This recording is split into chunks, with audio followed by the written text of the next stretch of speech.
The first man disappeared from the courthouse before sunrise, the second was taken from a hotel lobby before breakfast, and by the time the third one realized something was happening, federal agents were already standing outside his apartment. I was sitting alone in a dark operations room when my daughter, Emily Carter, sent me 6 words that changed everything. Mom's brothers. All 5. Dad, help. I read the message twice, then a third time. My hands stopped moving. Emily never sent messages like that. She was 22, independent, stubborn, and usually more likely to tell me everything was fine than admit she was scared. But those 6 words were different. They weren't a conversation. They were a distress signal. Her mother, Laura, had 5 brothers: Marcus, Dean, Victor, Raymond, and Stephen. 5 men with 5 different personalities, but one common history of intimidation, threats, and family conflict that I had spent years refusing to engage with. I had trained hostage rescue units for most of my adult life. I knew what panic looked like. I knew what fear did to breathing, posture, judgment, and memory. And I knew the difference between someone asking for attention and someone asking for help because they believed they had run out of time. Emily's message was the second kind. I called her immediately. No answer. I called again. Nothing. I checked the time. 4:17 a.m. The building around me was quiet except for the low hum of ventilation and the faint clicking of a cooling server rack. I stared at her name on my screen, while an old instinct came alive inside me. Not anger, not revenge. Assessment. What do I know? What don't I know? Who is missing? Who has access? What changed? I called her mother. Laura answered after 6 rings. Her voice was trembling. She's not with me. I asked where Emily was. Laura said she didn't know. Then she whispered something that made my chest tighten. My brothers came by yesterday. I asked which brothers. She didn't answer immediately. Finally she said, all 5. That was when the room seemed to become colder. I had known those men for years. I knew their temperaments. I knew their history with Laura. I also knew they had no legitimate reason to be together at Emily's apartment. I asked Laura what they wanted. She said they had been asking questions about Emily's work, her finances, and me. Then she said something else. They kept asking whether you still had friends in government. I closed my eyes. That question wasn't random. Somebody had been thinking ahead. I told Laura to stay inside, lock her doors, and contact local authorities. I did not tell her to confront anyone. I did not tell her to chase her brothers. I did not tell her what I was thinking. Instead, I called an old colleague, Daniel Mercer, now working as a federal investigator. I gave him the facts exactly as I knew them. No exaggeration, no assumptions, no threats. He asked whether Emily had ever mentioned being followed. I remembered something she had said 3 weeks earlier. She thought a gray SUV had appeared outside her workplace several times. At the time, she had laughed it off. Now I remembered the way she had looked when she said it. Maybe she hadn't been laughing because it was funny. Maybe she had been laughing because she didn't want to scare me. Daniel told me not to move until he could verify the situation. I agreed. But before I could put my phone down, another message appeared from Emily's number. It contained only one sentence. Dad, don't come alone. And beneath it was a photograph of a door I recognized immediately. The photograph showed the storage room behind Laura's old family restaurant, a place that had been closed for years. The door was painted dark green, and a broken security light hung above it. Emily had spent part of her childhood there. She knew I would recognize it. I zoomed into the photograph. There was no visible person, no weapon, no obvious threat, just a door, a concrete wall, and a strip of yellow tape near the bottom. But something bothered me. The image had been taken from inside a vehicle. The angle was low. The timestamp embedded in the file indicated 3:52 a.m., 25 minutes before her first message. I sent the image to Daniel. Then I called a local detective I trusted, Sarah Bennett. She had worked with my family years earlier and knew enough about the Carter brothers to understand why their names mattered. Sarah told me she would check whether any calls had been made from the restaurant address. 10 minutes later, she called back. Nothing official, no emergency calls, no disturbance reports, no patrol activity. That absence bothered me more than a police report would have. I asked whether she could check nearby cameras. She said she would.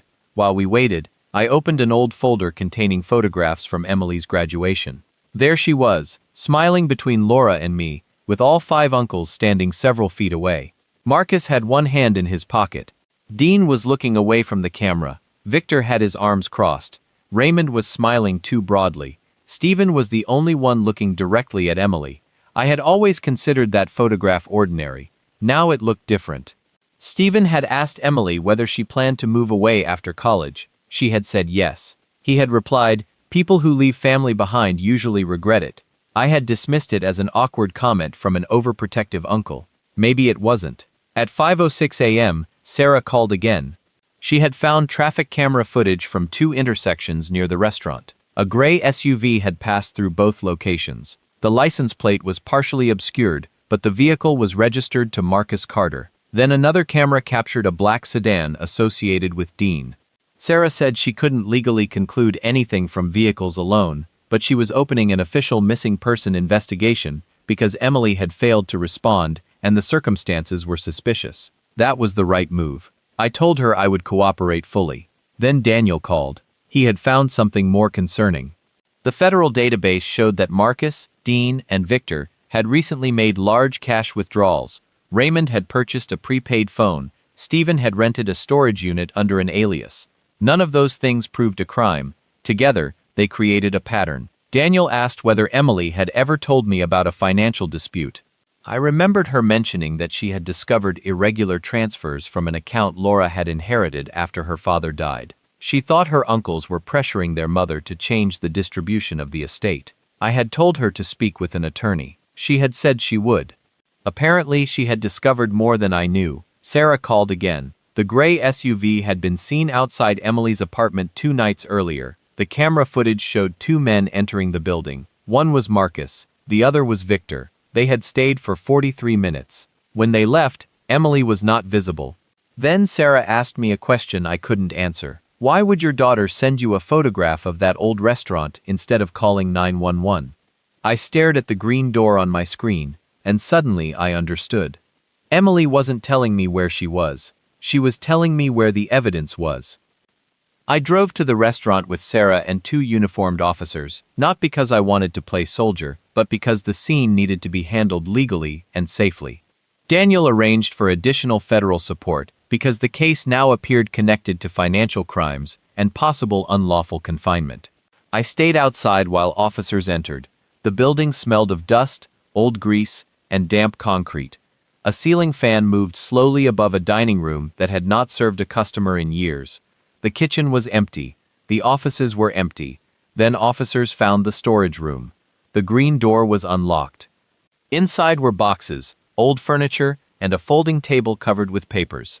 Sarah called me in after securing the room. I saw bank statements, property records, copies of Laura's estate documents, photographs of Emily, and a handwritten list containing 5 names: Marcus, Dean, Victor, Raymond, Stephen. Beside each name were amounts of money. The total was enormous. I asked Sarah what it meant. She said they would need forensic accountants to determine that. Then an officer found a second folder. Inside was a printed copy of an email Emily had sent to a financial attorney.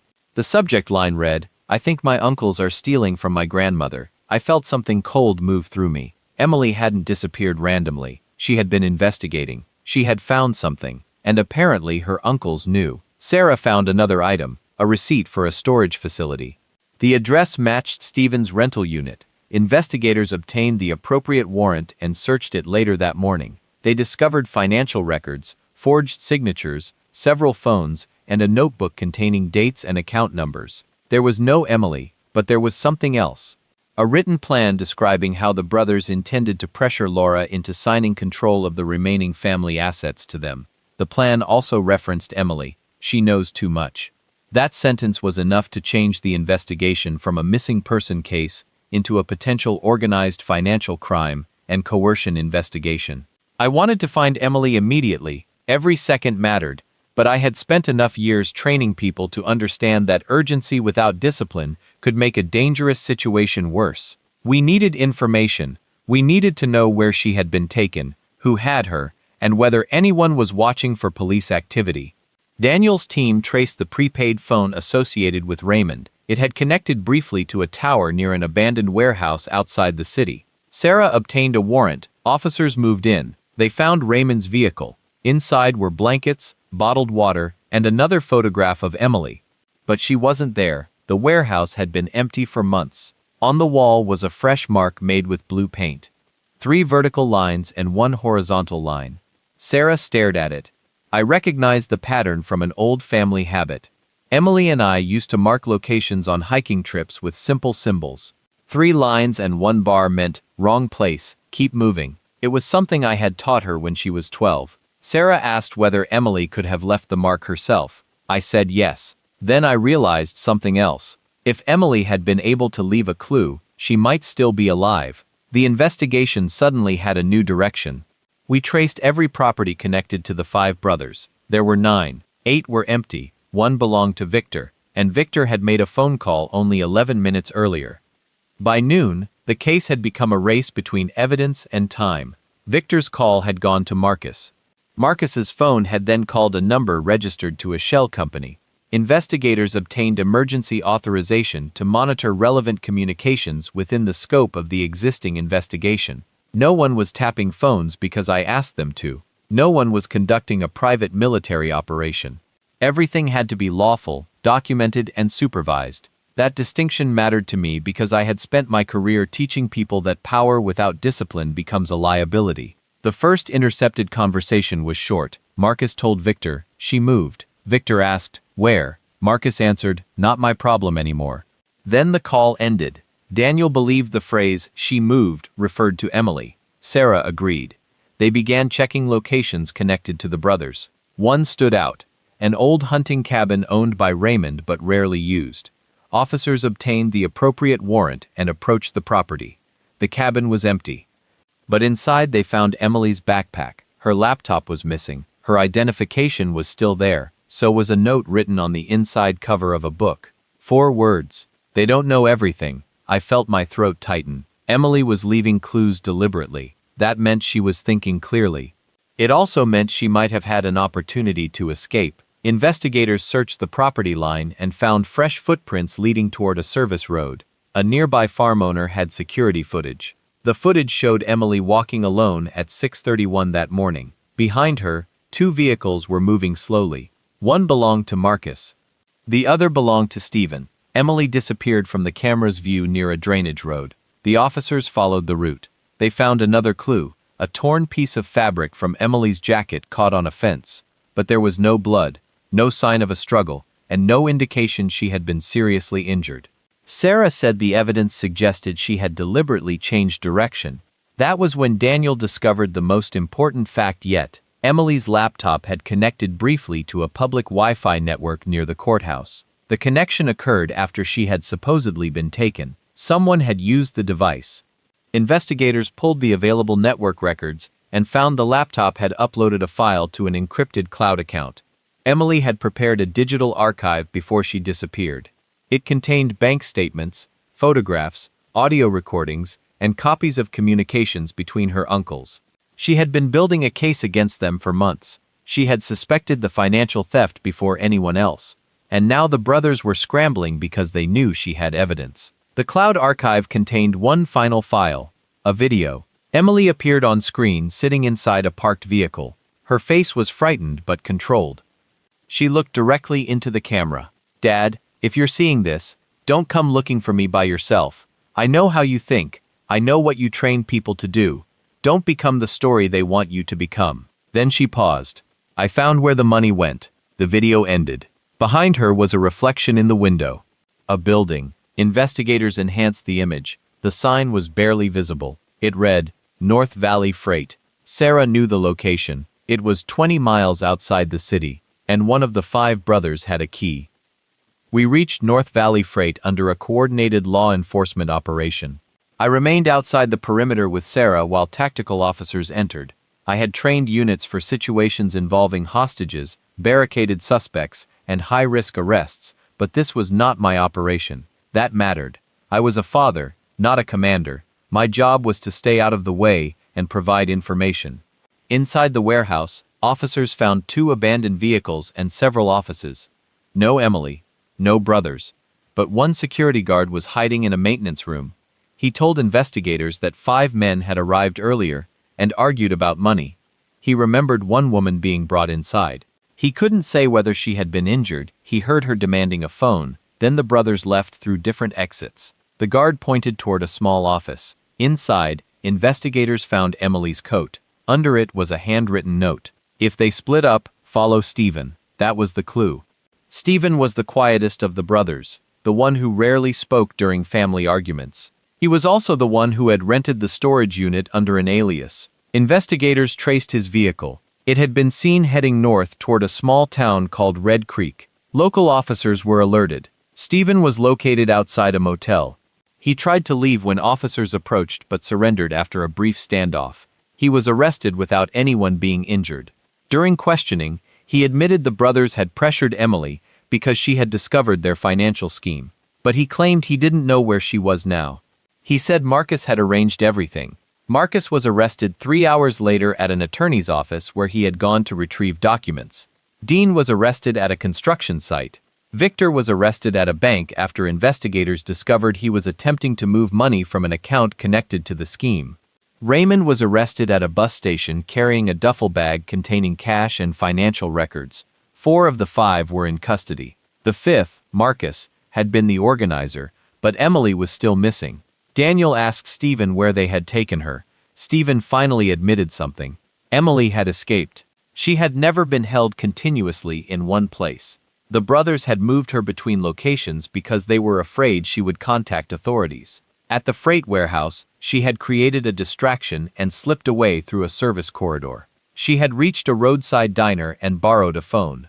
Then she disappeared again because she believed someone was watching the diner. That explained the clues. She had been moving carefully. She had been trying to stay ahead of them. We searched every route between the warehouse and the diner. Finally, a waitress remembered a young woman matching Emily's description. She had asked for a bus schedule and a charger. She had also left something behind. A napkin with a phone number written on it. The number belonged to Laura. I called Laura immediately. She answered in tears. "She's here." For the first time in almost 2 days, I could breathe normally. Emily had reached her mother's house just before dawn. She had been exhausted, frightened, and covered in dust, but physically unharmed. I drove there with Sarah. When Emily opened the door, she looked older than she had 2 days earlier. She hugged me so tightly that I felt her shoulders shaking. I didn't ask her what happened first. I simply held her. Eventually she whispered, "I knew you'd come." I told her I would always come, but I also told her something she needed to hear. "You did the right thing by leaving clues and staying out of a direct confrontation." She nodded. Then she told us the full story. The 5 brothers had discovered her investigation weeks earlier. They had tried to intimidate her into deleting the financial records. When she refused, they began following her. She had confronted them once and recorded the conversation. That recording became one of the strongest pieces of evidence in the case.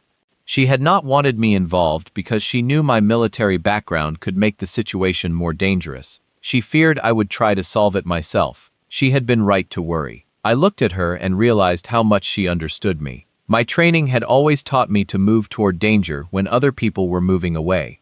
But fatherhood required a different kind of courage sometimes. It required knowing when not to act. The investigators recovered the remaining evidence from Emily's cloud archive. It showed that the 5 brothers had been diverting money from their mother's accounts for years. They had created fake invoices, forged signatures, and pressured relatives into signing documents they didn't understand. Emily had discovered the scheme after noticing inconsistencies in a bank statement. She had followed the trail until she found dozens of suspicious transactions. The total amount exceeded $1 million. The brothers weren't just trying to silence her. They were trying to protect a financial operation that had already harmed multiple family members. Their arrests triggered a larger investigation. Additional victims came forward. One cousin described being pressured to sign away property. An elderly aunt reported that money had disappeared from her retirement account. Another relative admitted she had been threatened after asking questions. The pattern was finally visible. All 5 brothers were facing serious charges. But there was one more piece of evidence. Emily had recorded a conversation in which Marcus admitted that he had planned to make her disappearance look like a voluntary move away from the city. That recording eliminated his final defense. The prosecution built its case around documents, bank records, witness testimony, surveillance footage, and the brothers' own statements. No revenge was necessary. The evidence was enough. 9 days after Emily sent the message that started everything, all 5 brothers were gone from the streets. Not dead, not mysteriously vanished. Gone because lawful warrants, arrests, and prosecutions had finally caught up with them. Marcus was the last to be detained. He had attempted to leave the state using a false identity, but investigators located him at a rural motel. When officers arrested him, he asked whether I had sent them. The lead investigator told him, "No, your own records did." That sentence stayed with me, because Marcus had spent years believing he could control people through fear. He thought every problem could be solved by pressure. He thought his family would stay silent. He thought Emily was too young to understand financial records. He thought I would react emotionally. He was wrong about everything. The case eventually went to trial. The prosecution presented the financial records first, then the forged documents, then the recordings, then the surveillance footage, then Emily's testimony. She sat in the witness chair and spoke calmly. Her voice shook once when she described being followed, but she continued. She didn't need me to speak for her. She had already found her voice. When she finished, I was proud of her in a way that had nothing to do with the case. She had survived something frightening without allowing fear to define her. The defense tried to argue that the brothers were simply protecting family property. The jury didn't accept it. The evidence showed otherwise. Marcus and Dean received lengthy sentences. Victor and Raymond were convicted on financial and coercion-related charges. Stephen cooperated after realizing the case against him was overwhelming and received a reduced sentence in exchange for testimony. Restitution was ordered for the victims. Laura recovered much of what had been taken from her accounts. Emily eventually completed her graduate program. She moved to another city, not because she was running away, but because she wanted a fresh start. We stayed close. Sometimes she called me late at night just to talk. Sometimes she joked that I had become too cautious. I told her that was what daughters did to fathers. They taught them new forms of courage. The entire experience changed me. For years, I had believed preparation meant having a plan for every possible threat. But Emily taught me something different. Sometimes preparation means creating enough trust that someone knows they can send you 6 words and you will understand. Sometimes strength means refusing to let anger choose your next move. Sometimes justice means allowing trained investigators, attorneys, judges, and juries to do the work while you protect the people who matter. The 5 brothers had expected a war. They got an investigation. They expected fear. They got evidence. They expected silence. They got testimony. And when the final verdict arrived, I felt no desire to celebrate their suffering. I felt relief that Emily was safe and that the people they had harmed finally had a chance to recover. That was enough. Months later, Emily and I returned to the old family restaurant. The green door was still there. The building had been sold, but the new owner hadn't renovated the back storage area yet. Emily stood beside me and stared at the place where her story had changed. She said, "I thought I was going to die there." I didn't answer immediately. I looked at the concrete floor, the old shelves, the faded paint. Then I told her something I had learned from years of training people for dangerous situations. Fear tells you to focus on the worst thing that can happen. Training teaches you to focus on the next thing you can control. She nodded. She had done exactly that. She couldn't control her uncles. She couldn't control whether they believed her. She couldn't control how quickly authorities would understand the situation. But she could control the clues she left. She could control the evidence she preserved. She could control the decision to keep moving. And she could control that final message to me. Mom's brothers. All 5. 6 words. 6 words that pulled a father into action without turning him into a vigilante. 6 words that became the beginning of a lawful investigation. 6 words that eventually exposed a $1 million family fraud scheme. I still have that message saved. Not because I want to remember the fear, but because I want to remember what happened after it. Emily survived. Laura recovered. The victims were heard. The brothers were held accountable. And I learned that the strongest response to evil isn't always retaliation. Sometimes it's patience. Sometimes it's evidence. Sometimes it's trusting the right people to do their jobs. I had trained hostage rescue units to enter dangerous places when every second mattered. But when my own daughter was in danger, my greatest challenge was resisting the instinct to become the rescuer myself. I had to remember that she didn't need a soldier, she needed a father who would stay calm enough to help her survive. That distinction may have saved both of us. Years from now, I doubt Emily will remember every legal detail. She may not remember which prosecutor handled which hearing, or which investigator found which bank record. But I hope she remembers the moment she opened that door and saw me standing there. I hope she remembers that she wasn't alone. And I hope she understands that the 5 men who tried to control her life didn't lose because someone hunted them down. They lost because their own choices finally caught up with them. Their lies contradicted their records contradicted their stories collapsed under evidence. That's what justice looked like. Not revenge, not blood, not a secret mission, just truth, moving slowly but relentlessly toward the light. Emily once asked me whether I was angry at her for getting involved. I told her no, I was angry that she had been put in that position. But I was proud of the way she handled it. She asked whether I would have done anything differently. I thought about the 9 days, the sleepless nights, the phone calls, the uncertainty, the fear, and I told her, I would have trusted you sooner. She smiled, then she hugged me.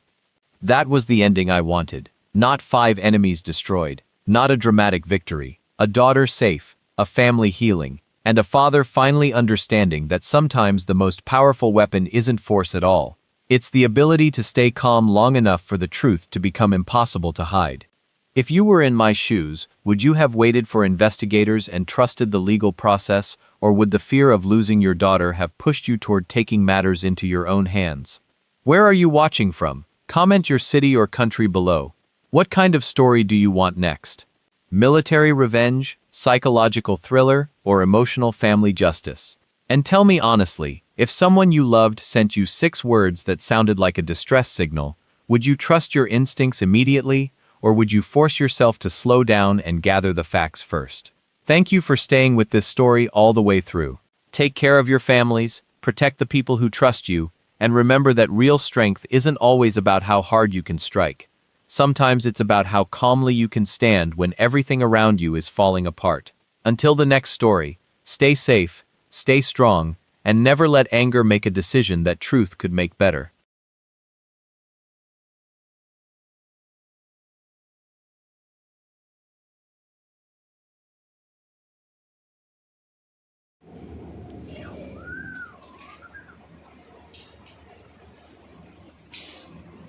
Tokyo, Tokyo. Hello. Can play, gameplay.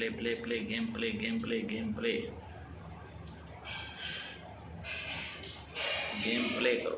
Hush, hush, hush, hush, hush, hush, hush, hush, hush.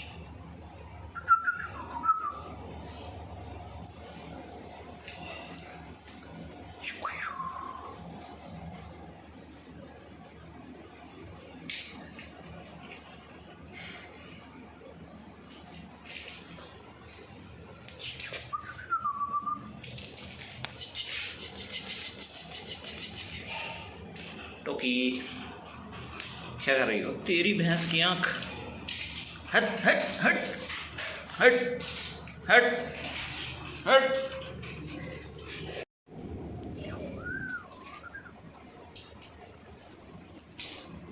Tokyo, Tokyo. Hello.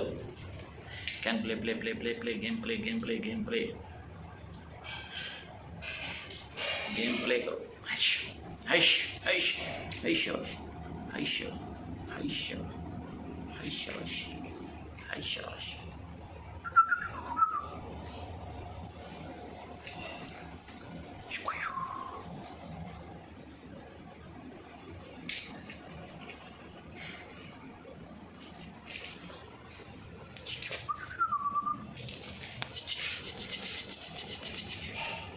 टोकी क्या कर रही हो? तेरी भैंस की आंख. हट हट हट हट हट हट.